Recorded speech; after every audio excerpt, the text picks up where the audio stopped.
मदन आ जाओ।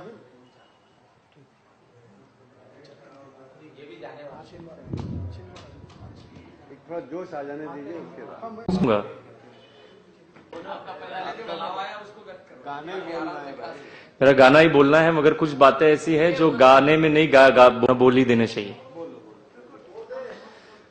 मेरा सीधा सा कहने का मतलब यह है कि जो आपके भी मन में बात है, मेरे भी मन में बात है। जो एक हमारे पवार भाई बोल के गए कि क्या उस वक्त पीएम का किसी ने आग्रह किया था पोस्टमार्टम का? जैसे राजू भाई के जैसे लोग चढ़ते जाएंगे बलि पर, और फिर हम लोग सोचेंगे कि अब उनको पॉइजन दिया गया था, किसी पार्टी ने मारा या किसी मल्टीनेशनल ने मारा या किया। इसका पहले पर्दाफाश हो जाए। जिंदगी में एक एक कमी रह जाएंगी कि पोस्टमार्टम क्यों नहीं किया गया। ये मेरे दिमाग में मरते दम तक प्रश्न रहेगा, और मुझे लगता है कि आप सबके भी रहेगा। जिसको ये लगता है वो हाथ ऊपर करके बताए कि किसको लगता है कि पोस्टमार्टम होना चाहिए था। और ऐसे 50 लोगों की साइन हम लोगों ने उस रात को भी करवा कर उनको भेजा गया था, जो उनके एग्जीक्यूटिव बॉडीज है। हम लोगों ने मैसेज किए थे, सवेरे हम लोग 1.5 घंटा उन लोगों से मिले। मैंने खुद 1.5 घंटा स्वामी जी से बात की थी कि पोस्टमार्टम करवा दी जाए, तो ये सारा पर्दाफाश हो जाए। नेचुरल मौत है, इस बात का बहाना कर कर उनका पोस्टमार्टम नहीं किया गया।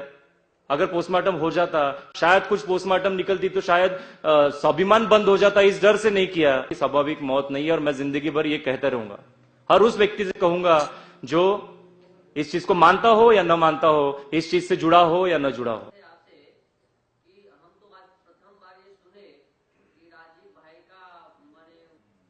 या दीपू भाई से मुझे थर्ड अटैक आया, तुम्हारी मुझे यहाँ पे जरूरत है, या कुछ वो रहस्य में कुछ बात बताना चाहते हो, इस बात की भी कोई ये बात हो सकती है। या हो सकता है कि मैंने चर्चा स्वामी जी से की, उस वक्त दीपू भाई उपस्थित नहीं थे। यहाँ पे कुछ 10 लोग जो हमारे साथ आए थे वो भी कुछ यहाँ पर नहीं है, मैं उपस्थित था। तो मैं बताता हूं, पाटिल साहब थे। मैंने जो स्वामी जी से बात की, क्योंकि इन लोगों ने डिसाइड किया था कि मदन भाई आप ही सिर्फ स्वामी जी से बात करना, क्योंकि 10 लोग अगर बात करेंगे तो वो बात पूरी नहीं होगी। तो मैंने स्वामी जी से जो बात की वो मैं आपसे शेयर करना चाहता हूं। ये सत्य है, मुझे इस बात को बोलने के लिए कोई डर नहीं लगता, और मैं किसी चीज से डरता नहीं हूं। समझे क्या? और मैं किसी बड़ी ताकत से भी नहीं डरता, छोटी से भी नहीं डरता, उससे बड़ी ताकत से भी नहीं डरता। लोगों के हर किसी के मन में, हर छोटे से बच्चे को ये पता था, कोई विश्वास नहीं कर रहा था कि राजू भाई का डेथ स्वाभाविक है। तो हम लोग जब वहां पे, हम लोगों ने ये डिसाइड किया कि जब हम लोग वहां पे पहुंचेंगे, हम लोग बॉडी की हालत देखेंगे, और उस वक्त जाकर ही हम लोग तय करेंगे कि क्या चीज है। अगर जहर दिया है तो राजू भाई की बॉडी नीली होगी, जामुनी होगी। मैं आपको क्लिप दिखाना चाहूंगा, मेरे पास में क्लिप्स है। राजू भाई की बॉडी पूरी तरह से नीली थी, जब हम लोग वहां पे पहुंचे जामुनी थी। बात हुई तो वहां पे जो 50 लोग उपस्थित थे उस वक्त, तो सब लोगों ने चर्चा की कि ऐसा हुआ। सब लोग दीपू भाई को उलाना दे रहे हैं, मतलब समझा रहे कि देखो अब समझाने ये नहीं है, राजू भाई तो चले गए। मगर मेरा दिमाग उन सब बातों से हटकर कुछ सोच रहा था। तो मैंने सब लोगों से ये कहा कि मुझे लगता है कि ये हत्या है, और इसको ये कुछ साजिश हुई है, बहुत बड़ा षड्यंत्र है। तो आप लोग बताइए कि किसको लगता है कि पोस्टमार्टम होनी चाहिए।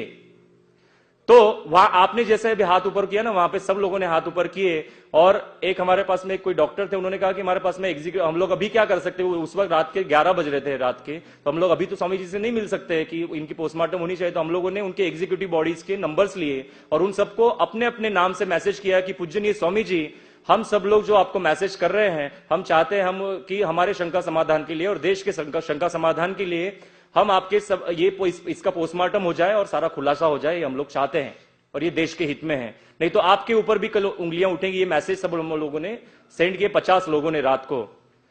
और हम लोगों ने एक लेटर बनाया कि उसके ऊपर भी यही मैटर लिखा कि पूजनीय स्वामी जी, हम चाहते हैं कि पोस्टमार्टम हो जाए देश के लिए। ये देश की धरोहर थे राजू भाई, और उनके साथ में ऐसा हो सकता है कि स्वाभिमान के डर से कोई पार्टियों ने उनको मारा होगा। जो हमारे आंदोलन के कुछ लोग विरोध में चले गए थे उन्होंने मारा होगा, या आंदोलन के प्लस पार्टियों ने मारा होगा, ऐसा भी हो सकता है। और अगर स्वाभाविक मौत है तो हम उस पोस्टमार्टम का स्वागत करेंगे, अगर नहीं है तो ये सारी चीज खुलासा हो जाएंगी। ये रहस्य शास्त्री जी के जैसा उनके साथ जैसे चला गया ताशकंद के वक्त में, राजू जी का भी ये पूरा रहस्य बन के ना रहे। ऐसा करके हम लोगों ने एक मैटर लिखा, और 50 लोगों की साइन लेकर हम लोग दूसरे दिन सुबह 1 तारीख की सुबह को हम लोग पहुंचे स्वामी जी के पास में। और 5:30 बजे जब पहुंचे तो किसी सिक्योरिटी ने हम लोगों को मिलने नहीं दिया। तो हम लोगों ने कहा कि मैंने कहा कि ये लेटर हम लोग स्वामी जी को देना चाहते हैं। ये वास्तविकता मैं बता रहा हूं, इसमें कोई छुपाने वाली बात नहीं है। मैंने वो लेटर जो है उस सिक्योरिटी को दिया और मैंने कहा कि देखो मेरे पास इसकी जेरॉक्स तो नहीं, मैं आपके ऊपर विश्वास रख के ये आपको देता हूं कि ये 50 लोगों ने स्वामी जी के पास में लेटर दिया है। बोले, उन्होंने कहा कि नहीं अभी हम लोग नहीं दे सकते। मैंने कहा ठीक है कि हम लोग जब तक स्वामी जी नहीं मिलते हम इसी यहां पर बैठे रहेंगे इसी जमीन पर, और अगर नहीं आएंगे तो हम लोग सिर्फ नारे लगाने के बाकी रहेंगे। ये बात आप स्वामी जी को जाके बता देना, मेरी बात। तो वो पहुंचा और उनकी कुछ एग्जीक्यूटिव मेंबर्स ने कुछ डिसाइड किया और हम लोगों को 7:30 बजे ऊपर बुलाया और हम लोगों ने जो बात की उन लोगों से, मतलब स्वामी जी से जो बात की, तो स्वामी जी ने कहा कि देखो मदन, मैंने अपने सारे पॉइंट्स रखे कि ये हत्या हो सकती है, ये षड्यंत्र हो सकता है और ये इसमें आपके ही साथी हो सकते हैं, क्योंकि आपने स्वाभिमान के इतने बड़े इसको उनके हाथ में दे दिया था, सचिव बना दिया था, तो आपके ही कुछ साथियों को इससे जेलसी हो सकती है कि हम मुझे नहीं बनाया, मैं 12 साल से आपके साथ में हूं, मैं बचपन से आपके साथ काम कर रहा हूं, आपने मुझे सचिव नहीं बनाया भारत स्वाभिमान का। राजू भाई यहां से आए इतने दिनों से उठ के और 1 साल के इसमें उनको आपने सचिव बना दिया। और दूसरी बात थी हमारे साथी मार सकते, इसके लिए तो ये मैंने सारी बात उनके सामने रखी, तो उन्होंने कहा कि नहीं, मैंने खुद उनको, जैसे आज आपने स्पीच में सुना कि मैंने खुद एंजियोप्लास्टी क्या होता है वो, उसके लिए हम लोगों ने राजू भाई को समझाया था कि एलोपैथी ले लीजिए, और राजू भाई बार बार मास्क निकाल रहे थे, वो मना कर रहे थे कि मैं एलोपैथी नहीं। हो सकता है कि उस वक्त आप जबरदस्ती से दूसरी चीज दे रहे हो और राजू भाई मना कर रहे हो। राजू भाई को जानकारी थी कि मुझे ये चीज नहीं हुई है, मैं मना कर रहा हूं, फिर भी आप मुझे जबरदस्ती, इसलिए मैं मास्क निकाल के फेंक रहा हूं, ये भी बात हो सकती है। दूसरी बात ये हो सकती है कि आपने एक हॉस्पिटल से निकाल के दूसरे हॉस्पिटल में डाला, क्यों?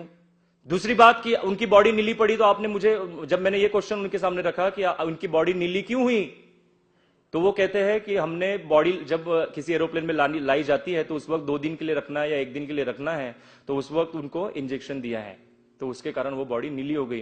तो मैंने उनके सामने एक प्रश्न रखा कि क्या मैं भी साइंस का स्टूडेंट हूं, तो क्या बॉडी जब कोई व्यक्ति गुजर जाता है, मर जाता है, उसका ब्लड फ्लो नहीं होता है बॉडी में, तो वो इंजेक्शन ने कैसा, उसकी मेडिसिन कैसे गई? तो उन्होंने कहा कि हम लोगों ने पंपिंग किया। पंपिंग अगर कितनी भी ताकत से अगर किया जाए ना, तो भी वो पूरे वेन्स में नहीं जाता। और अगर आपने ये किया है तो आप इस पीएम का विरोध क्यों कर रहे हैं? मुझे देखिए, अगर उन्होंने कहा मुझे उस वक्त की, तो मैंने जब उनसे एक बात कही तो मुझे सीधा से ये मिला कि पोस्टमार्टम नहीं हो सकता है और नहीं करना चाहिए। फिर जो है मुझे अपने निरंजन भाई जी भी आए कि मदन भाई आप समझ जाइए, आप इस चीज का विरोध मत कीजिए, स्वामी जी ने जो निर्णय लिया है वो बहुत सोचकर लिया है। मुझे नहीं पता था कि वो किस सोच से लिया गया है, पोस्टमार्टम को नहीं होने दिया, ये बात को मैं नहीं मानता। और इस बात को मैंने उनका विरोध किया, हम सारे 10 लोगों ने विरोध किया और हम लोगों ने आखिरी तक उनसे कहा कि स्वामी जी, मैंने आखिरी में जाते वक्त भी उनसे कहा कि मैं स्वामी जी मैं आपसे इससे ये नहीं हूं, सहमत नहीं हूं, मुझे पोस्टमार्टम चाहिए ही चाहिए। एक फेज से दूसरे फेज तक जब तक जाने के लिए 20 मिनट लगते हैं पैदल, हमको क्रॉस करके कार में बैठकर स्वामी जी चले गए और वहां पे जाकर वो अनाउंस कर रहे कि मुंबई से आए हुए साथी कहां हैं जो बोलते हैं, तो उनको पता था कि हम लोग जो है 20 मिनट में फेज 1 तक नहीं पहुंच सकते। और उस वक्त जो है जल्दी जल्दी निलाकर राजू भाई की बॉडी ले जाई गई और वो जला दी गई, चिता पे रख दी गई। मैं संजय भाई परदेसी से भी मैंने कहा, उस वक्त उनकी गाड़ी में मैं था, उनसे मैंने कहा कि अभी भी वक्त है कि चिता पे रखने से पहले भी बॉडी को उठाइए, परिवार का एक सदस्य सिर्फ मुझे बोलने दीजिए संजय भाई प्लीज, एक फैमिली का सदस्य मुझे दे दीजिए, आज मैं पोस्टमार्टम कर लूंगा। और आज अगर पोस्टमार्टम नहीं हुई तो भूल जाइए कि जिंदगी में कभी भी हम लोग जिस तरह से शास्त्री जी का हुआ वो पोस्टमार्टम नहीं हुई थी, उसी तरह से ये रहस्य बन जाएगा। और स्वामी जी ने भी ये कहा था कि रहस्य को रहस्य रहने दीजिए। आंदोलन के तो बहुत सारे कार्यकर्ता होंगे ना वहां पर, थे ना, 10 लोग थे भाई साहब। बोलने वाले जो लोग थे, जिन्होंने रात को भी कुछ बात रखी थी, संजय भाई ने कहा कि मैंने भी रात को ये बात रखी थी, दीपू भाई ने भी कहा था कि आप लोग जो चाहते हैं वो स्वामी जी से बात रखिए, उन्होंने अपने तरफ से रखी है। मगर मैं बताता हूं आप लोगों को कि आप जैसे लाखों लोग भी खड़े हो गए और परिवार का एक सदस्य भी अगर वहां पे खड़ा नहीं है तो गवर्नमेंट कोई भी पोस्टमार्टम नहीं करने देती। मैंने निरंजन भाई से वही शब्द कहा, मुझे आज भी याद है, उस मॉर्निंग में, उस सुबह, निरंजन भाई आप मुझे रोकिए मत, अगर धर्म के लिए अगर आप ये शव विच्छेदन रोकना चाहते हैं तो राजू भाई हमेशा कहते थे कि धर्म के पहले राष्ट्र आता है और राष्ट्र की अगर ये बॉडी है तो राष्ट्र का पोस्टमार्टम होना ही चाहिए।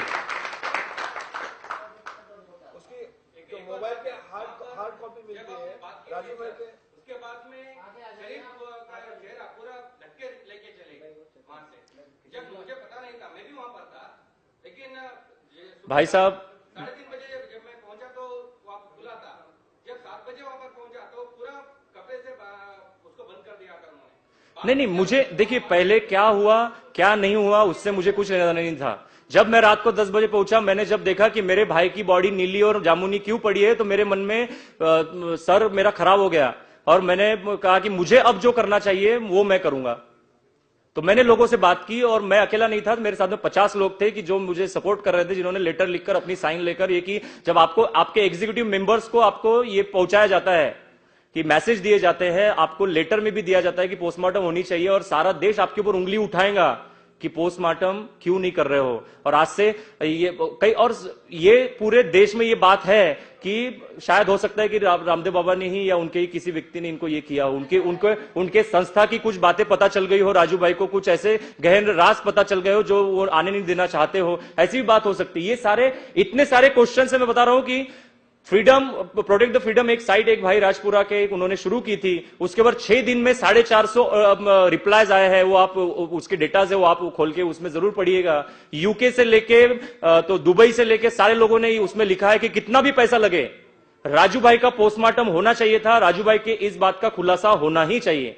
और ये पब्लिक इशू जो मैं जो पब्लिक में बोल रहा हूं, मुझे शायद लगा कि पब्लिक में नहीं बोलना चाहिए था ये चीज को, मगर मुझे लगा कि ये सारे मैं उस चीज को मैं मन में नहीं रखना कि मैं बहुत खुला किस्म का आदमी हूं।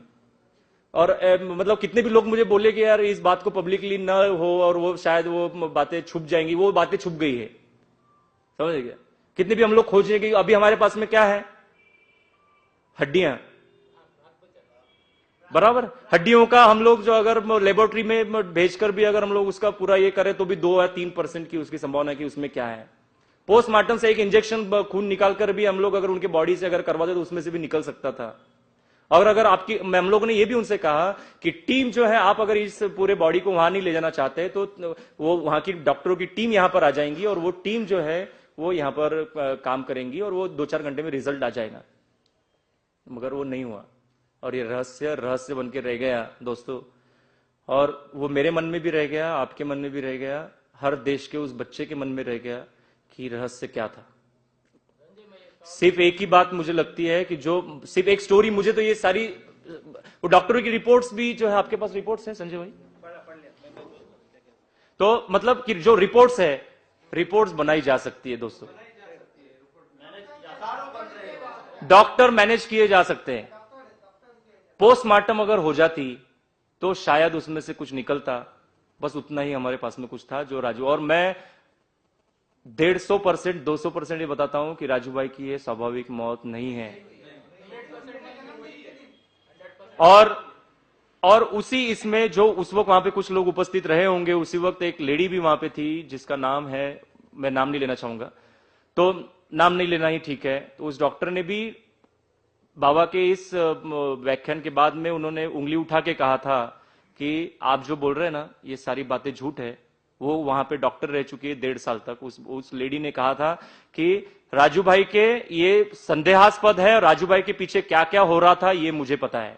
उस लेडी को पता था, राजू भाई ने कुछ बातें उससे शेयर की थी और राजू भाई को शायद ऐसे भी कुछ बड़े बड़े बातें पता चली हो कि जो जिससे वो ना ये हुआ हो सकता है कि हमारे ही आजादी बचाओ आंदोलन के कुछ कार्यकर्ता प्लस पार्टियां मिल गई हो और वो उन्होंने भी ये काम किया हो।